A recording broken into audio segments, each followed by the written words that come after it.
I spent 20 years in the back of the plane, getting treated like an animal. And I finally worked my way up to the front of the plane, Group 1, which means you get to board like it's your plane. Right? You get to board. Yes. You first, sit in a chair that's the size for a human being. There's a place for your bag. Yep. Right? You get a little hot towel and all. And then the second I get that, all of a sudden now, there's like these 20 groups that are like pre-boarding now. Like half the plane qualifies, and they're getting on. And I just sit there just like losing my shit. You know?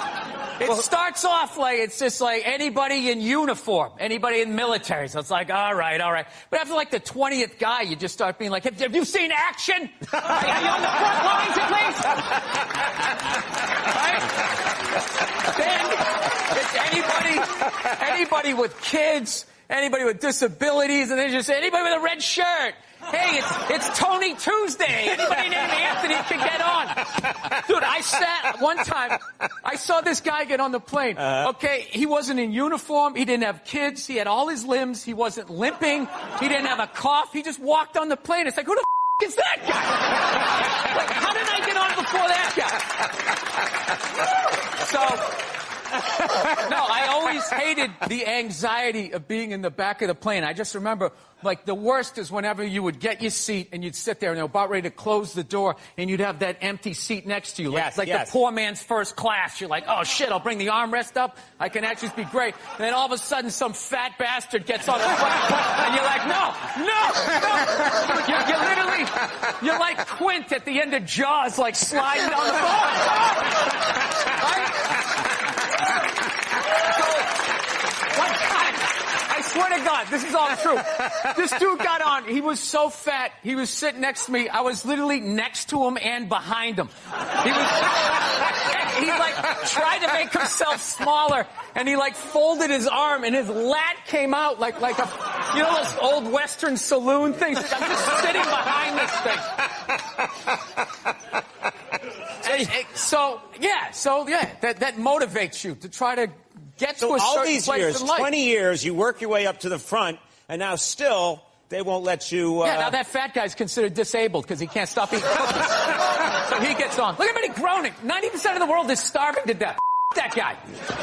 Eat salad and get on the treadmill like the rest of us. Were you flipping out the day like when you met? Did you flip out? Did you really that early? Yeah, I remember. She told me to go see that movie Monster. Remember that movie with Charlize Theron? Yeah. Remember that? Yeah. And everybody was saying how, oh my God, it was unbelievable. Like they literally blamed guys that she was a serial killer. Yeah. You know what I mean? Like when you saw the Jeffrey Dahmer movie, it wasn't like, somebody shoved a tuna fish sandwich up my ass and I confused people with food. So they didn't make like a big excuse for him. You know?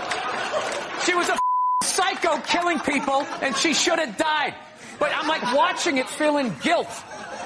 Do they ever take responsibility for their actions?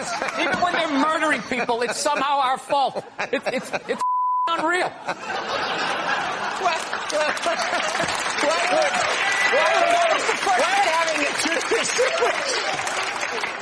Why would having a tuna fish sandwich shoved up your butt make you want to eat people? Because another man did it. Right? It was another person. So you equated, I don't know, sex with food? I forget how the idea went. But all I know is she laughed.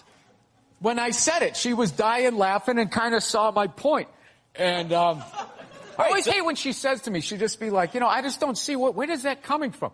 Where is that coming from? It's just like, honey, how many childhood stories do I have to tell you before you follow the breadcrumbs to the psycho that you married? I mean, did you ever take a psychology class like you didn't see this coming? Right. That's what it is. It's not that she says that I'm a jerk. It's just the nerve to be surprised. It's just like about annoying people. Like when people tweet, it's very easy to piss off one side. The art is you got to try to get everybody.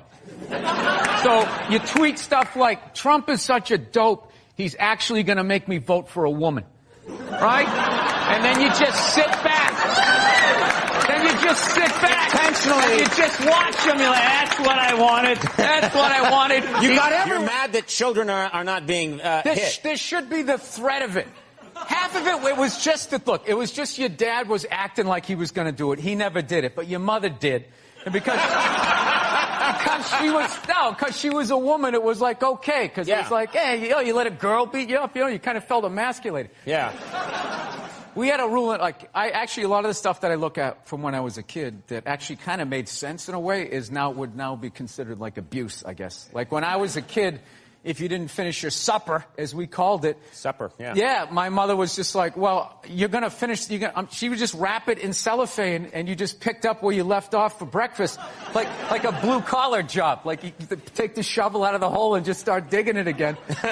So, yeah, I remember one night we had cube steaks, which is like one of the toughest pieces of meat. I don't know if you guys, everything's so like Asian infused Wagyu beef. Everybody's eating that crap now, but cube steak was like, literally had to hit it with a hammer to make it like edible.